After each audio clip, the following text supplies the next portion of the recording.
In November of 2023, an unimaginable crime took place in a seemingly idyllic home on Bentwood Drive in Shepherdsville, Kentucky. A lovely house that could be reminiscent of a home in a Norman Rockwell painting. The manner of the offense was so horrific that a local deputy said there was no way any human being could have survived, let alone two small boys, ages 9 and 6. In this video, we will attempt to shed light on this rapidly evolving case, offering a detailed look at the known facts, the repercussions of the incident, and the latest legal proceedings.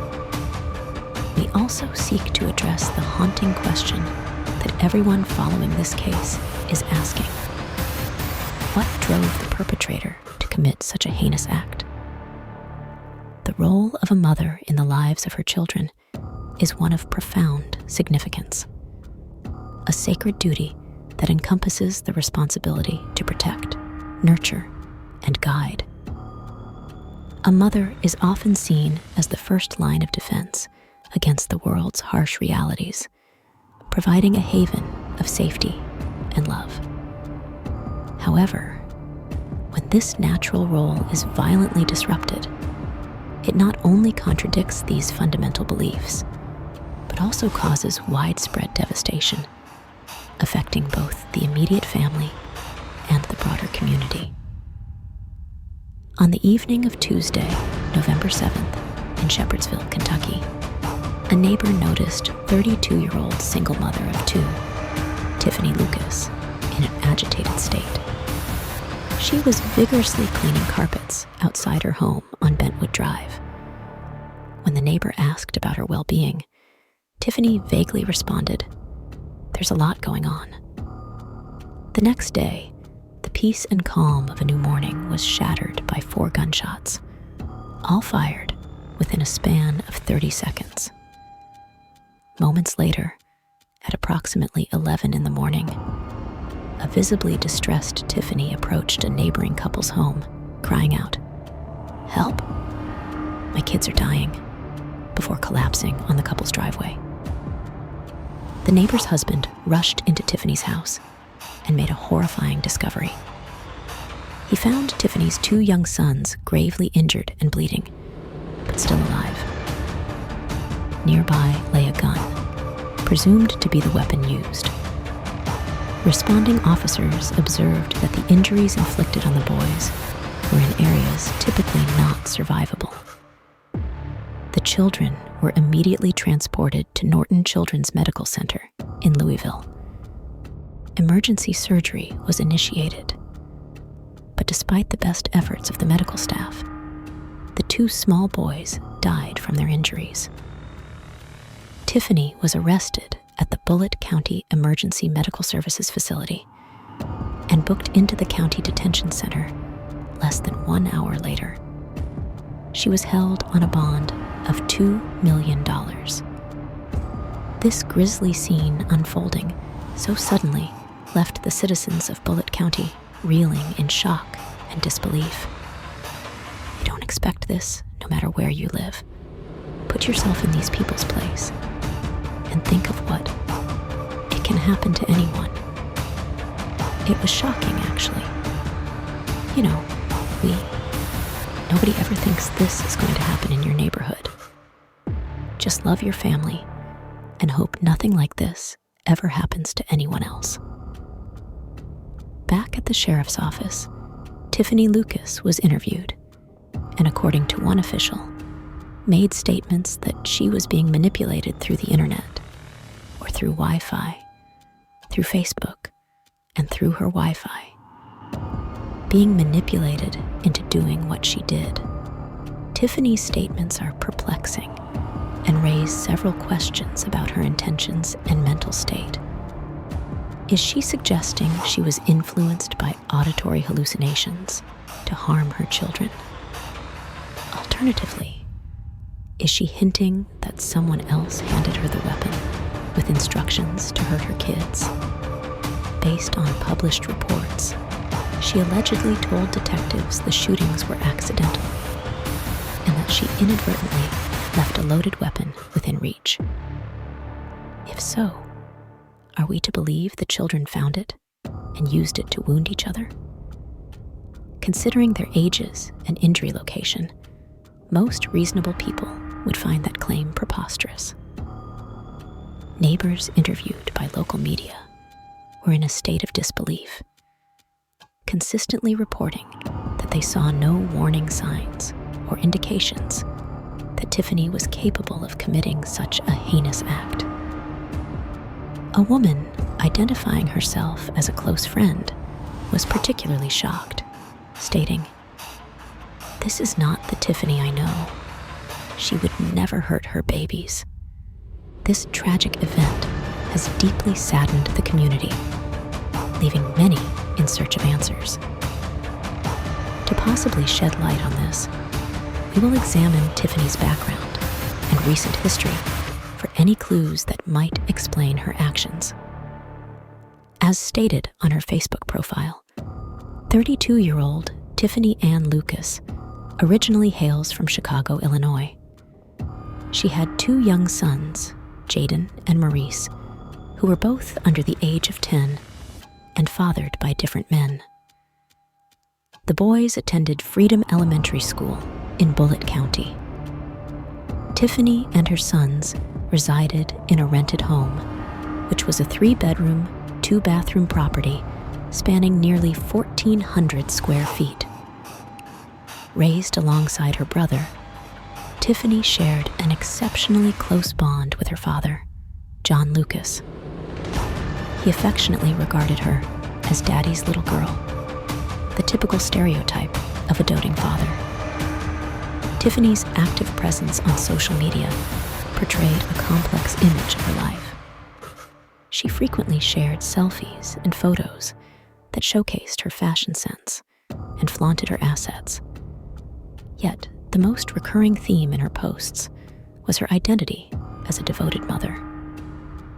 She often posted pictures of joyful moments with her sons, who were always seen smiling warmly, presenting an outward image of familial happiness. In contrast, delving deeper into Tiffany's background uncovers a history of significant challenges and adversity. Initially, Tiffany pursued modeling in her early adulthood, later venturing into entrepreneurship. In 2016, she opened Miss Tiff's One-Stop Shop, a convenience store offering food, tobacco, and various sundries. Despite her efforts, the store struggled to gain traction and closed in 2017. Tiffany attributed part of this failure to Walmart's scrapped plans for a nearby location, which she believed would have increased foot traffic to her business, as she discussed in an interview with a local news station in 2016. "A lot of people don't make their way down here, but if there's a Walmart, you come out of the woodwork for Walmart. So probably would have brought a lot of people to stop and check us out." Following the setback, Tiffany was arrested on drug charges. She pleaded guilty to drug possession in 2018 and served a 30-day jail term. According to court records, notably, there was no indication of violent behavior in her past, nor any arrests between the drug charges and the events currently under discussion. Most recently, she was working a job that required her to perform overnight shifts, the specifics of which are unclear. The next major event in Tiffany's life was a profound personal tragedy. On New Year's Day in 2019, her father, 47-year-old John Lucas from Crown Point, Indiana, passed away suddenly. This loss was a devastating blow to Tiffany, plunging her into a state of shock and deep grief. Her father had been a crucial source of strength, guidance, and stability for her, and his unexpected passing left a significant void. Tiffany openly expressed her sorrow and the impact of this loss in a video posted on her Facebook page. When my dad was alive, he would come visit me. I would always bring him here, and he loved it. So, since I can't go all the way back up north, I'm releasing balloons for my dad. I love him so much, and I hope you have the best. They didn't have Father's Day balloons, but I got a smiling face because you always made me smile, and a flower because you always bought me flowers. Be grateful if your father is here. Be present in his life. Mend relationships. You never know. I watch my son struggle without his, and we struggle without mine. Be grateful. Tiffany's life continued on a path marked by personal tragedies and hardships. Just 7 months after the sudden loss of her father, she faced another blow when Darrell Howard, the 38-year-old father of one of her sons, was murdered. This case is still considered an open homicide by the Louisville Metro Police Department. Within a year, before she could fully process his loss, her mother suffered a stroke and was diagnosed with a brain tumor. Amidst these personal crises, Tiffany also struggled financially.